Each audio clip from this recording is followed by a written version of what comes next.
I'm John Hinkle, the senior pastor of First Presbyterian Church here in downtown Murfreesboro on the corner of College and Spring. This is your Saturday morning preview of your Sunday morning sermon. Actually, it's a preview of two sermons.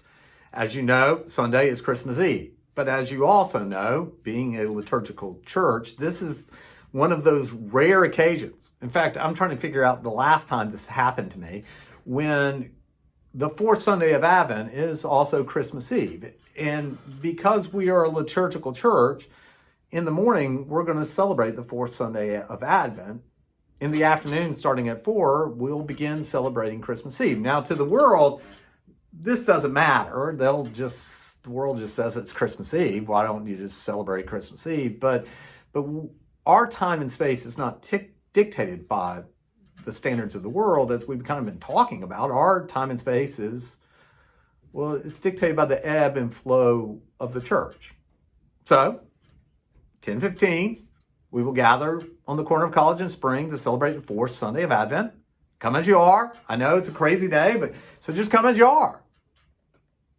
And then, starting at 4 o'clock, we will have our family Christmas Eve service, which will have candlelight. And at 6 o'clock, we'll have the traditional Christmas Eve service, which will have communion in candlelight.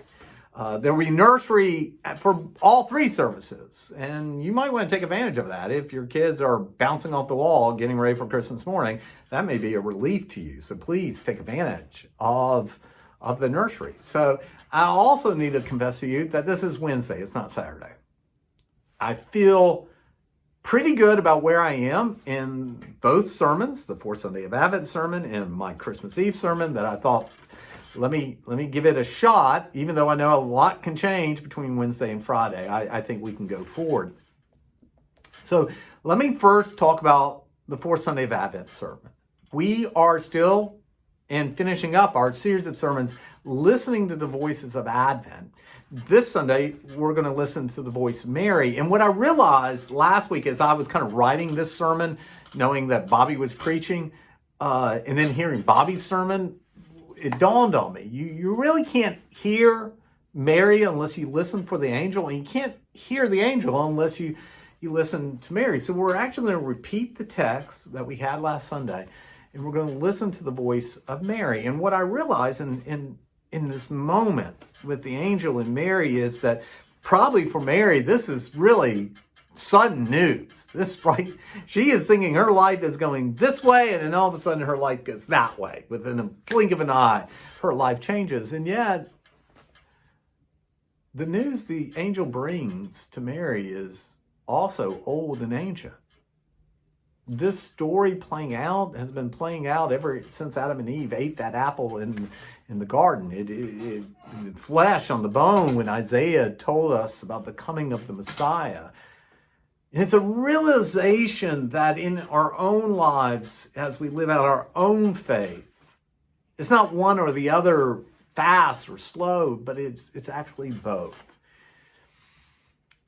And so what we have to recognize is that what is happening on God's time. Kind of like why we're celebrating the fourth Sunday of Advent on Christmas Eve, because it's God's time. It's not our time. And what we need to ask as we listen to the voice of Mary is, we need to ask God, can we participate in this?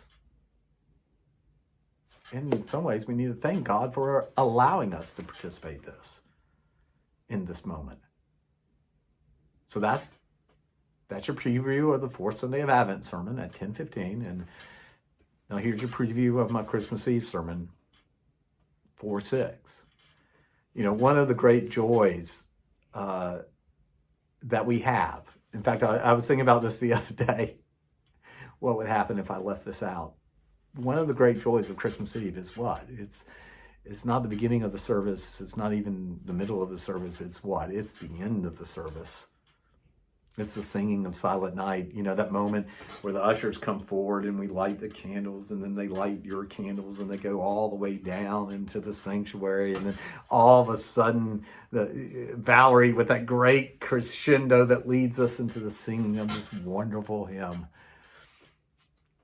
And that's what we're going to do at 6 o'clock. We're going to reflect on just the meaning of Silent Night. why that hymn resonates with us so much. What does it mean to be still? Why should we be still? Why should we be quiet?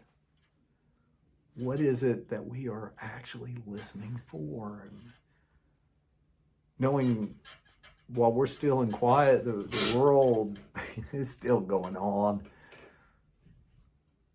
Because maybe the world isn't looking for what we are looking for. The peace that comes out of a faith that knowing that Jesus Christ was born some 2,000 years ago, and holding on to the promise that he said he will come again. So there you go. 2 previews in one day. How great is that? Man, I look forward to being with you Sunday, in the morning, and in the afternoon, and in the evening. But if for some reason you are traveling, or some reason you just can't get out, know this. I hope and pray you will have a Merry Christmas.